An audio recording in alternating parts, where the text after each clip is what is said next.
Bienvenidas, bienvenidos a Senda Urbana, en donde tratamos temas sobre la ciudad y la actualidad científica a través de la opinión de académicos de la Universidad Autónoma Metropolitana, Unidad Xochimilco. Soy Fernando Lozano y hoy vamos a platicar sobre la ciudad, el habitar y sus diferentes escalas. Para comenzar, vamos a ver este video. Los procesos de globalización tienen impactos en las formas de habitar, así como en la memoria e identidad de los ciudadanos. En términos habitables, una ciudad de grandes dimensiones provoca situaciones de diversas índoles. Situaciones ligadas a los recorridos que los habitantes enfrentan para llegar de sus domicilios a los centros de trabajo. Diversas apreciaciones sobre el territorio cuya legibilidad es confusa. Y finalmente, como un bastión para el encuentro a escala de lo humano. Modos peculiares de apropiación del entorno en los espacios que sobreviven, por la confrontación del valor de uso frente a las tendencias de los valores de cambio. Los significados que tienen la ciudad, los barrios, las calles y la arquitectura nos rescatan para el encuentro con la identidad.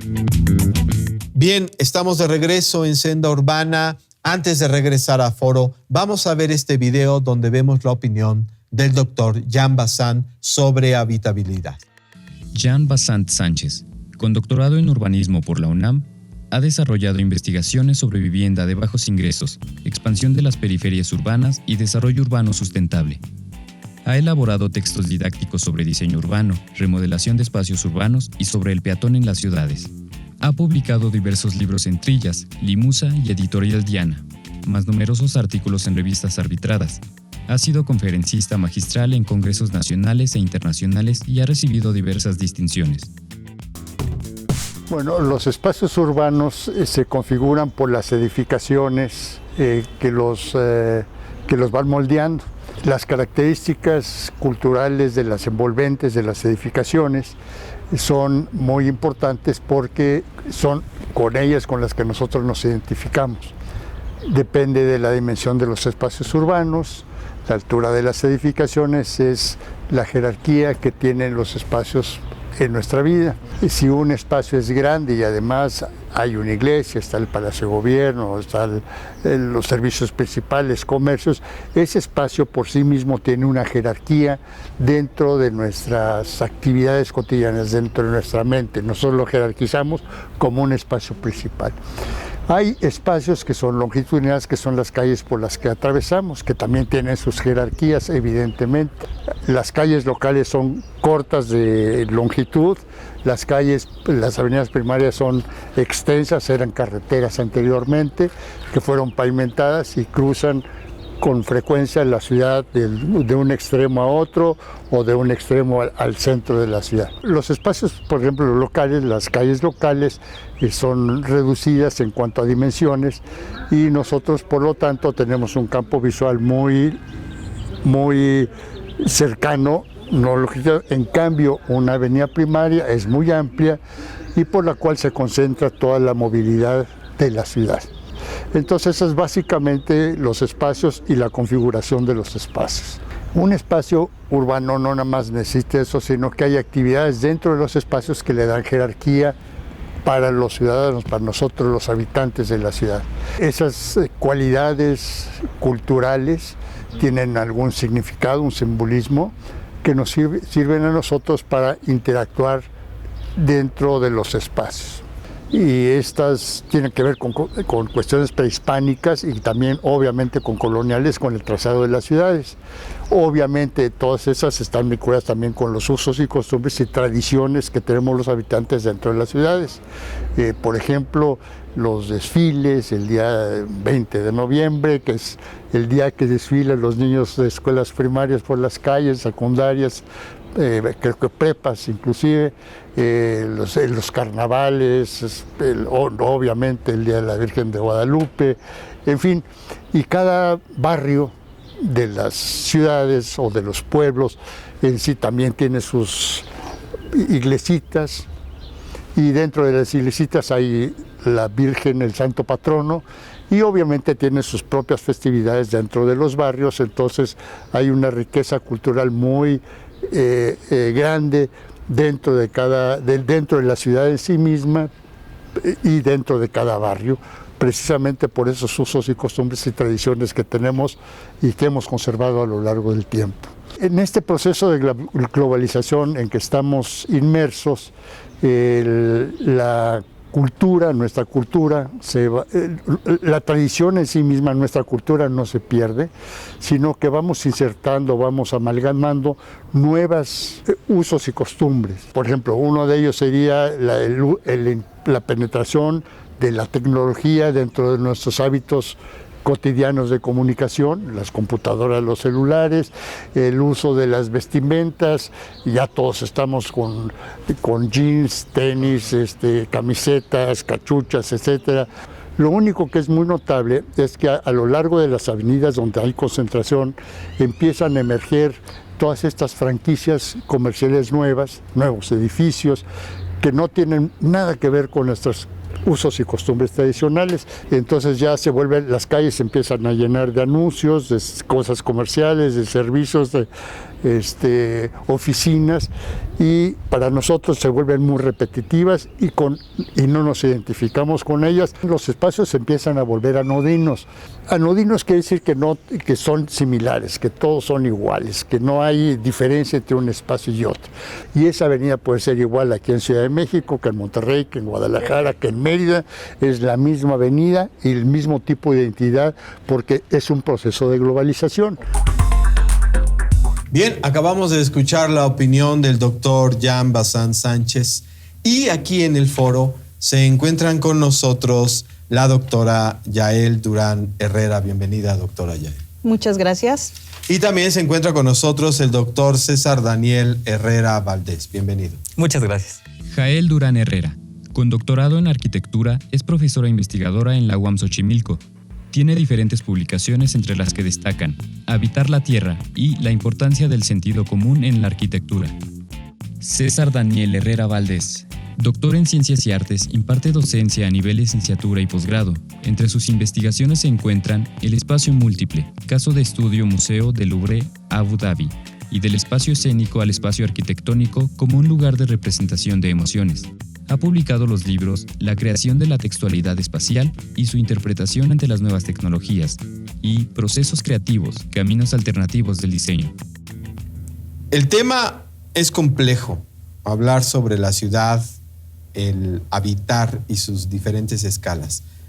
¿Qué entendemos por el habitar en la ciudad? ¿Cómo lo podemos comprender el público en general?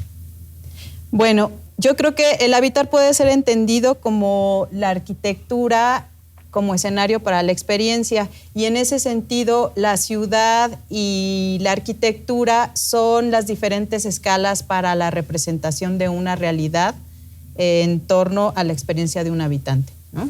¿Eso cómo lo entendemos, esta experiencia? ¿Es como sentirme a gusto en el lugar o sentirme aceptado en el lugar? ¿Cómo entendemos eso? Hay que entender que la habitabilidad es una categoría espacial visto desde el punto de vista de la arquitectura. Se vive en la parte urbana, en la parte arquitectónica y en la parte doméstica. ¿Esto cómo lo podemos entender? Cuando el usuario, aquel que utiliza los espacios, se vuelve habitador, es cuando vive los espacios y crea significaciones a través de temporalidades en estos elementos. Es decir, le da sentido a eso que ve, lo hace suyo o lo aleja. ¿Cómo es este asunto?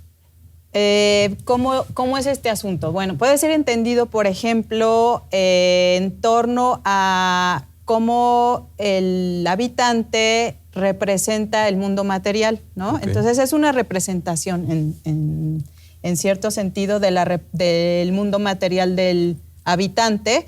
Y si ese mundo material es lejano, es anodino, entonces el habitante se va a comportar como si estuviera, como si perteneciera, a una masa, ¿no? A un cardumen, ya lo decía el doctor en algún momento.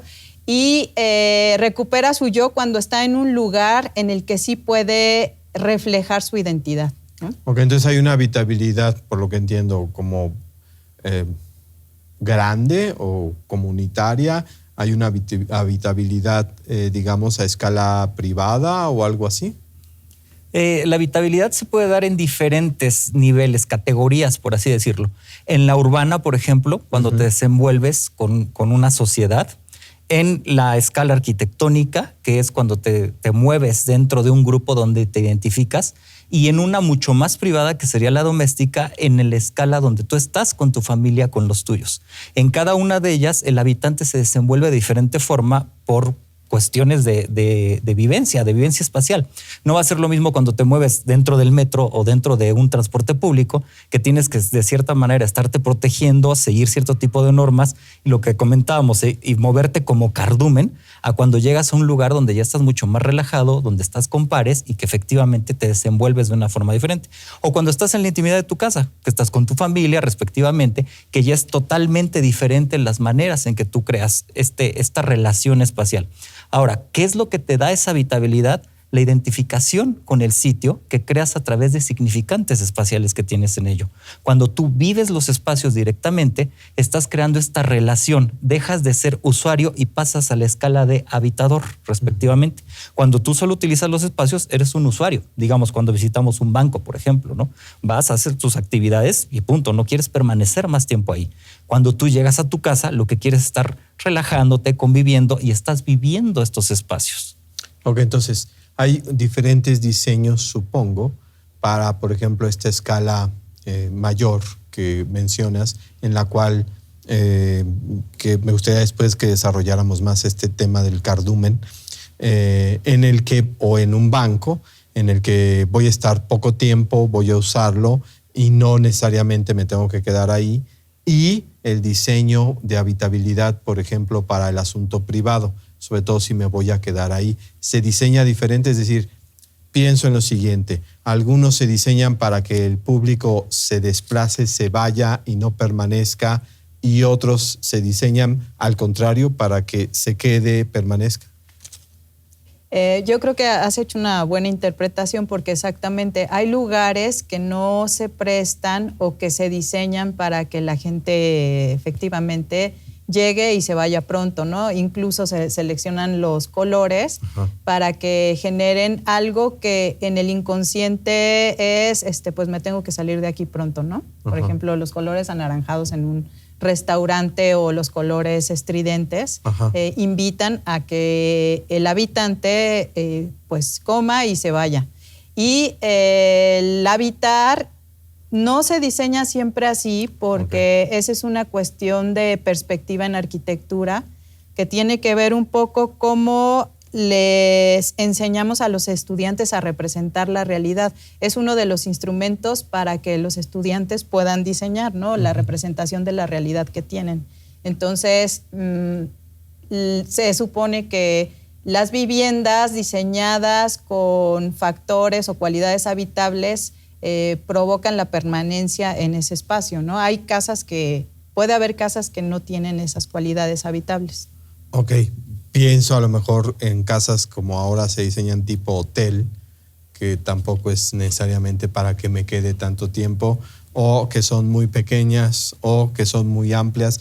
¿Cuál es la mejor manera de diseñar tanto en, digamos, en esta parte íntima como en la parte pública? Bueno, este resultado te lo va a dar el análisis del contexto social concretamente. Es decir, cuáles son los identificadores que tienes de acuerdo a la sociedad a la que vas, o a la comunidad, o a la ciudad, o en particular. A partir de ello, haces este análisis y buscas los identificadores para crear significantes. Y los significantes los materializas en la parte de diseño. Eso es en todas las escalas. En unas serán mucho más evidentes que en otras. Ahora, en el proceso particular de la casa habitación debe de ser mucho más fino el trabajo, porque estás yendo a una parte concreta y particular de una familia. Claro. Ok, bueno, tenemos que hacer una breve pausa. Vamos a regresar y seguir platicando sobre habitabilidad en los diferentes niveles. Estamos en Senda Urbana. Regresamos.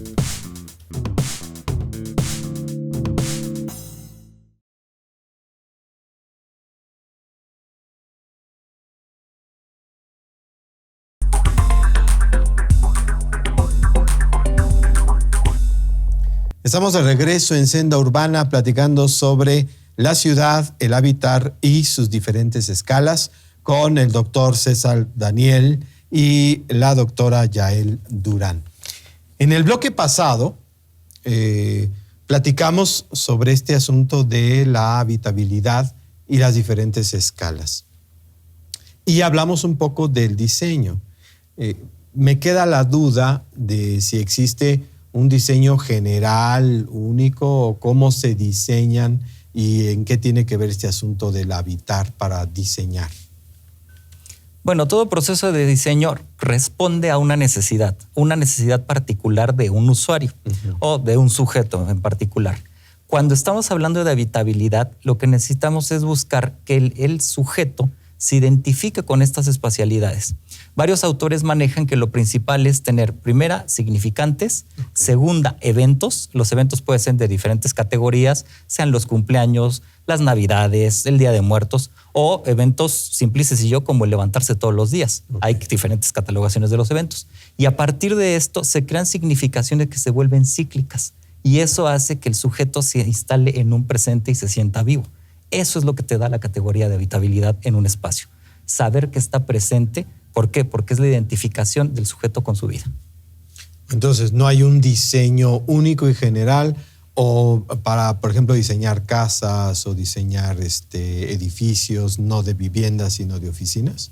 No hay un proceso de diseño único, porque si estuviéramos hablando de eso, entonces estaríamos despersonalizando, ¿no? Entendemos entonces que los medios de un arquitecto para poder desarrollar un diseño, pues en esos medios está la representación del mundo, que era un poco de lo que hablábamos en el bloque pasado, que es lo que yo tengo dentro, lo que veo fuera, lo tengo dentro, ¿no? Entonces, es necesario que los estudiantes aprendan a representar ese mundo para poder proyectar y construir ese objeto que esté reflexionado en torno a un elemento cultural o a una cultura en específico. Entonces, por eso no podríamos hablar de algo muy generalizado. Muy general. ¿Eso quiere decir que la habitabilidad se aprende? ¿La gente para habitar aprende? Se aprende a habitar como se aprende a comer, ya lo decíamos antes, que el aprender a habitar para nuestros estudiantes es importante porque en una ciudad tan grande como la de México se habita de manera inconsciente. Entonces, cuando los estudiantes llegan a la licenciatura, aprenden a tener conciencia de lo que les rodea y cómo se habita eso que les rodea. Ok, ahora supongo que en una ciudad tan compleja y tan diferente como la Ciudad de México existen diferentes maneras de haber aprendido a habitar. ¿Cómo diseñar algo en una ciudad tan compleja como esta, en donde tenemos, supongo, diferentes maneras de habitar, tanto en lo público como en lo privado? Bueno, la primera fase es el reconocimiento. Desafortunadamente, a raíz de una herencia funcionalista en la arquitectura, solucionamos los problemas a partir de las necesidades básicas, cómo funcionan los edificios, pero nos olvidamos de las condiciones de la sociedad, como eventualidades, festejos religiosos. Y precisamente la habitabilidad rescata todas estas facciones para poderlas meter dentro de un diseño y que sea más óptimo respectivamente. Una vez identificado esto, ya podemos hablar de un reconocimiento y de ahí reflejarlo dentro de las escuelas de diseño. ¿Qué es lo que hacemos en las escuelas de diseño? Les enseñamos a los estudiantes cuál sería el correcto modo de tener una habitabilidad. Nos llegan muchos estudiantes que, por ejemplo, te dicen, pero es que eso existe en otros edificios, ¿por qué no? Pues porque eso representa un error, por ejemplo, en condiciones de ventilación, en condiciones de iluminación que no son óptimas, que no son condiciones humanas. A eso nos referimos con la parte de habitabilidad, que tengan las condiciones básicas para desarrollar su vida y que se identifiquen reflejando sus necesidades. Claro, o sea, es decir, en la parte pública que realicen sus actividades que la comunidad desarrolla y no que el diseño interrumpa esas actividades de tal manera que de pronto digan, pues es que yo aquí hacía mi recorrido de mi peregrinación y me pones una barrera porque quieres construir una torre enorme, ¿no? ¿Algo así sería? Efectivamente, es la lectura de esos patrones o procesos de apropiación, de identificación de rituales, como lo decía César, para integrarlos a a un proyecto del futuro, ¿no? Claro. Entonces, bueno, por ejemplo, no lo decimos mucho, pero hace poco hicimos un ejercicio en el aula, los dos, que se llamaba la casa como laboratorio, porque estábamos encerrados en nuestras casas. Ajá. Y entonces nos sirvió ese ejercicio para que los estudiantes pudieran cocinar, por ejemplo, cómo voy a diseñar una cocina, ¿no? Entonces los estudiantes estaban sometidos a un ejercicio de cocinar algo, decirnos cómo lo habían hecho y cómo podría ser mejor el espacio si se prestara para que ese platillo estuviera listo y no tuviéramos que hacer tantas rondas en una cocina. Por ejemplo, es el ejemplo que se me ocurre. Entonces, se divirtieron muchísimo porque entendieron que su casa tal vez no estaba diseñada de acuerdo a nuestros procesos o nuestras costumbres culturales, ¿no? Sino más bien a un diseño preestablecido económico y por ahí vendría mi siguiente pregunta. ¿Hay una afectación a este asunto del diseño por algo preestablecido, funcional, económico, que digan, bueno, pues yo voy a pagar hacer este edificio, no me interesa lo que los demás opinen? No sé, pienso probablemente en ciertos lugares en donde hay edificaciones que no tienen nada que ver con el contexto, ni con la comunidad, ni con la historia. ¿Es así? Sí, desde luego ocurre frecuentemente que tú, dentro de los grados de la habitabilidad, el más lejano puede ser cuando eres observador, que tú estás en la calle y te afecta directamente lo que observas. En un segundo término sería cuando tú eres usuario, y en el tercero cuando vives el espacio, cuando ya te identificas con él. Serían como los tres grandes parámetros. Ahora, como diseñador de espacios, lo que tú pretendes, la máxima categoría a la que llegar es a la de crear lugares. Los lugares donde el usuario se identifique, se convierte en habitador porque tiene cubiertas las necesidades básicas y a partir de ahí crea referentes y vive sus espacios concretamente. El contra totalmente serían los no lugares, que también existen. Un no lugar es donde no te identificas y donde comúnmente decimos no me hallo.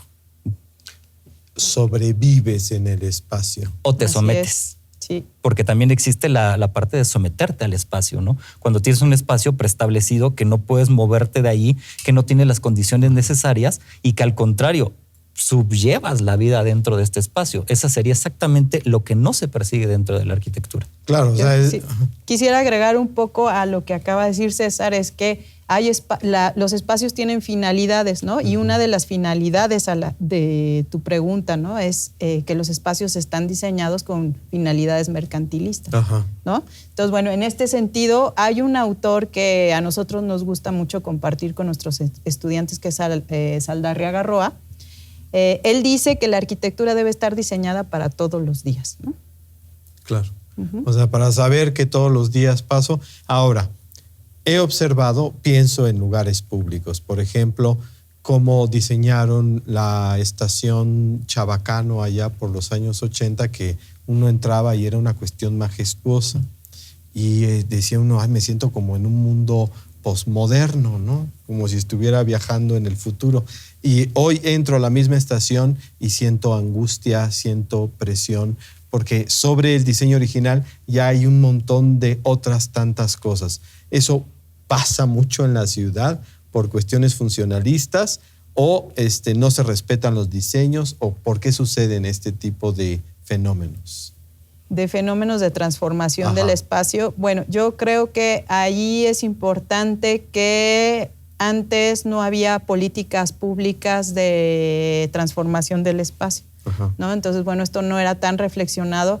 Siento que en este momento hay lugares que se están pensando mejor, por ejemplo, el rescate del Canal Nacional, ¿no? Hay otros temas de espacio colectivo en la Ciudad de México que han sido más reflexionados, pero antes pues se intervenía y muchas veces no podemos saber si fueron arquitectos o urbanistas quienes intervinieron en el espacio, ¿no? Entonces, pues es como una intervención sin reflexión. Claro.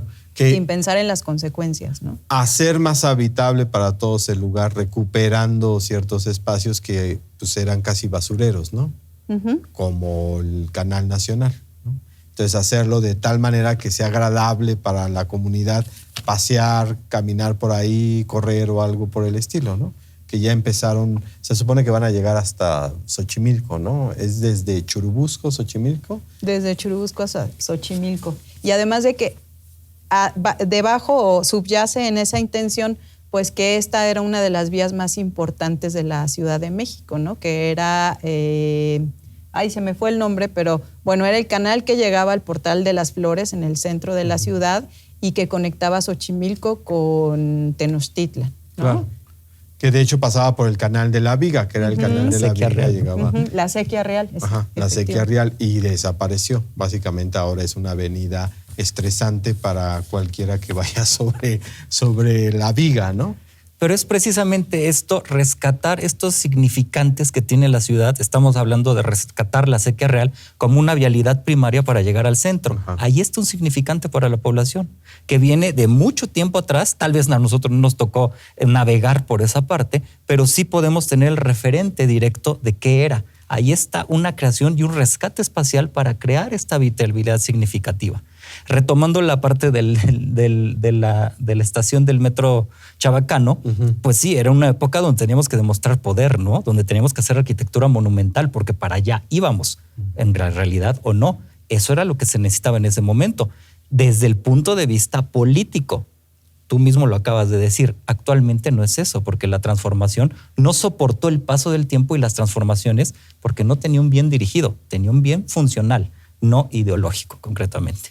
Entonces también se tiene que diseñar esta habitabilidad no para mañana, no, más bien no para hoy, sino para mañana, para los días que vienen. O sea, hay que diseñar hacia el futuro. Sí, porque justamente diseño significa mandar una flecha al futuro y es pues el desarrollo del pensamiento prospectivo. Entonces, bueno, eso es el carácter de cualquier diseñador gráfico, industrial, arquitecto, ¿no? Que es diferente al pensamiento funcional. Uh-huh. Es decir, yo a lo mejor diseño, ¿no? Diseño esto porque lo necesito ahorita, no importa si mañana no me sirve. Mejor dicho, es el pensamiento funcional tendía a eso, a tener perspectiva, pero por cuestiones mercantiles y económicas se quedó en las soluciones primarias y ya no continuó con la perspectiva. Sin embargo, hay excelentes diseños como el Museo de Antropología que siguen tan vigentes como el día que se inauguraron porque están diseñados para diversas actividades, inclusive las no pensadas en un futuro. Uh-huh. Cierto. Y sigue tan actual y moderno como en su época. Uh-huh. Poco se ha modificado realmente, ¿no? Exacto. O sea, las adaptaciones son menores. Uh-huh. Y sigue la gente visitándolo y funciona bastante bien. Entonces, uno pensaría normalmente que, bueno, pues no, pone ahí la cocina, levanta aquí un muro y uno se vuelve diseñador y al final resulta que no es práctico, que no me siento a gusto, que me siento atrapado desde mi casa hasta mi colonia, hasta mi ciudad. Y parte de este asunto del habitar sería recomponer todo el esquema en sus diferentes niveles de la ciudad. Has hablado ahorita de algo que podríamos poner como analogía, que son los límites, ¿no? O sea, encontramos límites en todas estas cuestiones que fueron emergiendo de manera aleatoria en el espacio. Y esos límites, lo platicábamos en algún momento porque hemos dado clase mucho tiempo uh-huh. juntos, son importantes para el desarrollo de ese pensamiento prospectivo. Es decir, lejos de ser temas que son obstáculos, resultan pues muy buenos para aprender, ¿no? Uh-huh. Entonces, para desarrollarte en los límites de un río, pues crece la vida, ¿no? Entonces yo creo que los límites que tiene la ciudad, pues no podríamos verlos como obstáculos, sino como temas de aprendizaje en el aula. Claro, uh-huh. y supongo que la habitabilidad, el objetivo es que quienes lo hacen, quienes lo habitan, se desarrollen lo más saludable posible, ¿no? O sea, el objetivo es ese, ¿no? Desde luego, hay que entender el límite como un potenciador.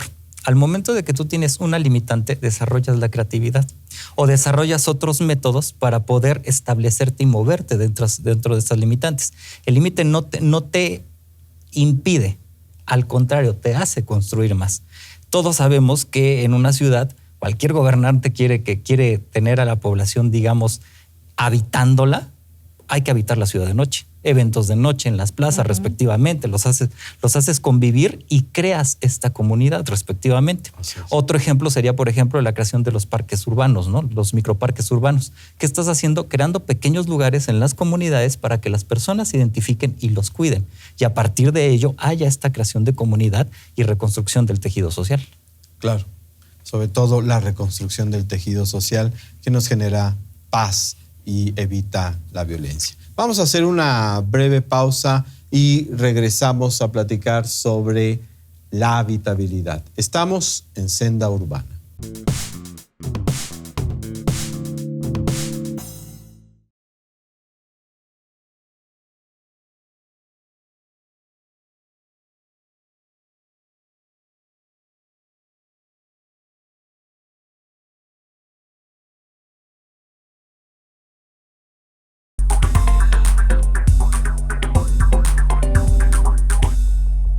Estamos de regreso en Senda Urbana platicando sobre la habitabilidad con el doctor César Daniel y la doctora Yael Durán.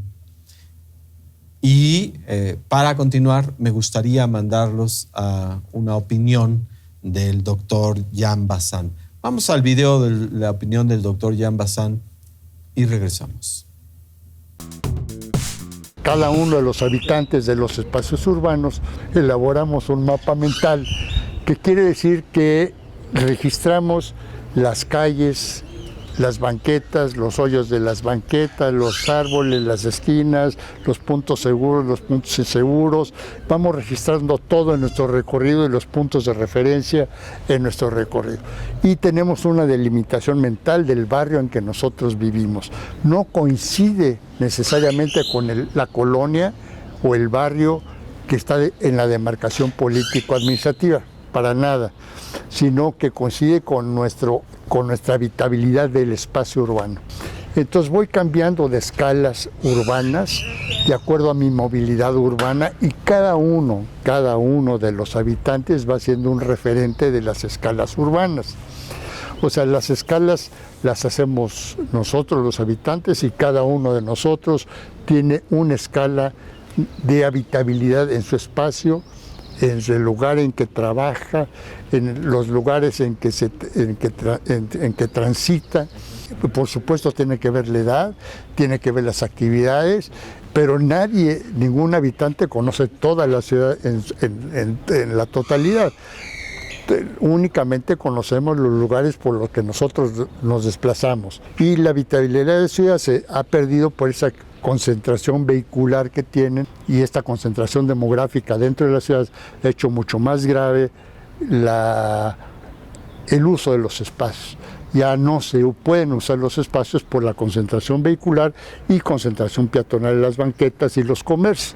Entonces los espacios ya se vuelven intransitables, ya no son utilizables para nuestra convivencia como habitantes de una ciudad, se vuelven totalmente inútiles. Esta pérdida de habitabilidad de los espacios urbanos por el congestionamiento vehicular principalmente, la ubicación de vendedores ambulantes, etcétera, y concentración peatonal en las banquetas los ha hecho muy inseguros, incómodos e inseguros. Entonces ya la mayor parte de los habitantes van y se refugian dentro. Los centros comerciales se vuelven como íconos de la población, cosa que antes eran los zócalos, los parques, ahora no, ahora son los centros comerciales. Entonces yo voy dentro de los centros comerciales porque tengo un espacio seguro de convivencia, simplemente porque los espacios urbanos en la mayor parte de las ciudades se ha vuelto poco habitable o inseguro, incómodo e inseguro. En sí mismo la habitabilidad de la urbe en su totalidad no se puede recuperar por la gran movilidad que hay de la población y porque las calles ya están saturadas de vehículos y transporte público. Entonces lo único viable es el rescate de ciertos espacios dentro de los barrios para uso de los habitantes locales, o bien espacios que son públicos que sirven para toda la comunidad de la ciudad en ciertos eventos como las fiestas patrias o cualquier cosa. Esos eventos sirven para, eventualmente, la recuperación de esos espacios sirven para escala ya urbana, pero los pequeños espacios que son los viables son los que necesitan la participación de los ciudadanos. Nosotros, ciudadanos, estamos acostumbrados, o así nos hemos percatado de que nosotros somos un numerito dentro de una ciudad, no tenemos ningún valor. Y si individualmente así pensamos, tenemos que empezar a ampliar nuestro grado de conciencia comunitaria y empezar a pensar como comunidad, porque es la forma en que podemos cambiar la ciudad, y como se han cambiado las ciudades en otros países con una cultura un poco más, digamos, globalizada, más integrada que el nuestro. Entonces la reflexión final sería que cada uno de nosotros tiene que participar más en la colaboración comunitaria para el mejoramiento de los espacios. Estamos nuevamente aquí en el foro platicando con el doctor César Daniel y la doctora Yael Durán. Y en el bloque pasado hablábamos de este tema del diseño para hacerlo habitable y además con perspectiva, ¿no? Pensando hacia adelante. Ahora, en una ciudad tan compleja como esta, en donde hay lugares en donde incluso no se le habla a un diseñador, sino que llego al lugar y resultó que ahí es donde me tocó vivir y diseño, soy obrero, soy albañil, soy trabajador y tengo unos ladrillos, voy, compro unos ladrillos y le hago al albañil y empiezo yo a construir. ¿Cómo es este habitar en esta ciudad que, bueno, sí, efectivamente hay lugares que se nota que hay un diseñador y hay lugares en donde simplemente se llega a habitar? ¿Cómo trabajar la habitabilidad en una ciudad así? Bueno, yo diría que habría que partir primero de la idea de que se ha creado una imagen alrededor de la disciplina de la arquitectura sobre que esta es muy elitista, ¿no? Y que solo atiende problemas de personas que tienen posibilidades económicas. Sin embargo, yo creo que ha habido una intensa disposición de muchos arquitectos, sobre todo en Latinoamérica, de recuperar esa imagen perdida y enfrentarnos a situaciones que son relevantes socialmente, ¿no? Podríamos hablar, por ejemplo, de que en la adecuación del plan de estudios de la licenciatura en arquitectura tenemos un módulo, dos módulos que se enfocan justamente en la relevancia social. Se llaman, te dije hace un ratito, producción social del hábitat, ¿no? Uh-huh. Entonces, en esos módulos nos enfocamos justamente a transformar y a ver estos problemas que ocurren en la realidad, ¿no? Sí, claro, porque hace décadas, y creo que sigue sucediendo actualmente, que como que a nivel popular se diseña como grandes espacios en el Fobiste o en otras áreas, y que son como unidades habitacionales populares, y la tendencia es pensar que, bueno, son pequeñas, mal diseñadas. Esto hay que, digamos, esta imagen se puede cambiar pensando en que uno no va a ser tan caro para las personas que lo van a habitar ahí, y segundo, que sí pueden intervenir diseñadores o arquitectos en el diseño de estos espacios urbanos y privados. Sí, hay que entender una cosa. La arquitectura tiene muchas ramas respectivamente. Se cree por mito o por herencia que el diseñador es alguna persona que va a costar muy caro para la producción de la vivienda. Sin embargo, hay que entender que dentro de la producción de arquitectura existen arquitecturas como las vernáculas que encontramos en provincia, que son resultado de una gran herencia de sabiduría, de adecuación al medio, y son en las que se debe de partir para diseñar en diferentes ámbitos, en diferentes comunidades. A partir de ahí hago el estudio para crear una unidad habitacional y veo cuáles son las necesidades, cuál es el medio y qué tomo de esa arquitectura para adecuarla en el presente respectivamente. Efectivamente, cuando se hicieron la mayoría de unidades habitacionales, la intención era habitar a las personas. Esa era la primera función. ¿Por qué? Porque se requería. Hubo estudios y análisis donde se demostraban los espacios mínimos, pero no quiere decir que sean los ideales para habitar. El mínimo es el límite. A partir de ahí, ¿qué es lo que tú propones para hacerlo habitable y para crear lugares? Eso es lo que debemos de entender.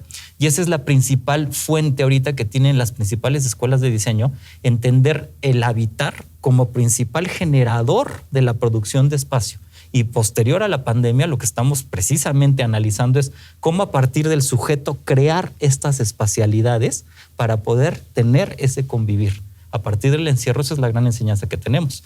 ¿Por qué? Porque fueron 2 años de encierro prácticamente, de estar sometidos a un espacio cuando no estamos acostumbrados, o si éramos privilegiados, tener un entorno adecuado, ¿no? Entonces ahorita viene un giro en la arquitectura muy interesante, de a partir del sujeto crear las espacialidades que lo rodean. Claro, tomando en cuenta la experiencia a nivel micro, las experiencias a nivel medio y las experiencias a nivel macro. O sea, no diseñar sin el que está habitando el lugar. ¿Sería algo así? Sería algo así, lo dijiste muy bien. Es diseñar a partir de la experiencia del usuario, ¿no? O del habitador, mejor dicho, porque un usuario usa los objetos a lo mejor irreflexivamente, y el que habita pues está entendiendo que hay ahí una representación del mundo que entiende conscientemente, ¿no? Y ese es el diseñador arquitecto de nuestras escuelas de arquitectura. ¿Cuál es el reto para cambiar esta visión dentro de las escuelas de arquitectura o de diseño cuando tenemos, digamos, toda una historia de no, yo soy el que diseña y lo diseño así? Porque es un gran reto, supongo, ¿no? ¿Qué se tiene que hacer? Es un gran reto porque es una transformación sobre la idea que tenemos del arquitecto todólogo y además que impone un proyecto que solamente solo diseña un edificio, y en ese sentido, bueno, pues hay una participación colectiva, y entonces yo creo que una de las claves, que no es la única, es como el abrirse y tener estas diferentes perspectivas de los colegas y de los otros, ¿no? Es la apertura hacia lo colectivo, diría yo que es uno de los... Claro, y también en los medios, porque es muy común en los medios ver, ¿no? Esto está diseñado por el gran arquitecto que tiene tantos premios internacionales, y nadie dice, bueno, se ve bonito, nadie se pregunta si efectivamente es habitable, ¿no? Sino al revés, primero que sea habitable y la estética no que quede en segundo plano, sino que sea parte del esquema de habitabilidad, o priorizar la estética sobre la habitabilidad. Desde luego va primero la habitabilidad y en consecuencia va la estética. Es más, un buen diseño habitable va a tener una estética porque va diseñado de acuerdo a esa sociedad y va a tener estos identificadores. Va a ser muy diferente también dependiendo de la zona o la región donde se diseñe en términos de materiales. Y clima, ¿no? ¿Todo eso afecta para el diseño?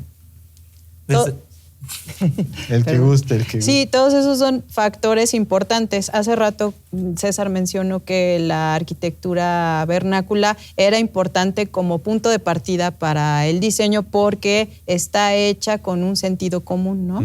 Es decir, hacia qué lugar me conviene la proyección del sol, porque en este espacio alguien va a dormir, ¿no? Y no es una recámara alejada o desvinculada a un espacio que no tiene un uso, sino que enfocarse en las actividades que ocurren ahí como en ese lugar sueñas, en ese lugar duermes, ¿no? Sí. En este otro cocinas, en este otro platicas, ¿no? En este otro hay una actividad diferenciada de acuerdo con los patrones culturales. En ese sentido, yo creo que el contemplar la vida para poder diseñar es otra de las claves, ¿no? El objetivo final del diseño a partir de la habitabilidad es mejorar la calidad de vida de los habitantes, dejar que estén menos estresados. ¿Cuál es el objetivo final de un diseño como de este diseño de a partir de la habitabilidad? Yo diría que sí es el mejorar la calidad de vida, porque pensando en que en las políticas para la felicidad de Peñalosa, ¿no? En Bogotá, él decía que si los peces están sanos en un río, quiere decir que el río pues tiene un agua sana, ¿no? Entonces, en una ciudad igual, si los niños están contentos, si la gente está contenta, pues entonces el diseño de la urbe, de las vialidades, de las calles, de las casas, entonces pues está respondiendo a esos patrones de vida, ¿no? ¿Un mal diseño puede afectar la salud de la ciudad? Por supuesto. De hecho, un mal diseño puede ayudarte a mejorar una sociedad, poner los elementos en la mesa para que se dé una mejor sociedad, o puede llevarte a sociedades caóticas concretamente, ¿no?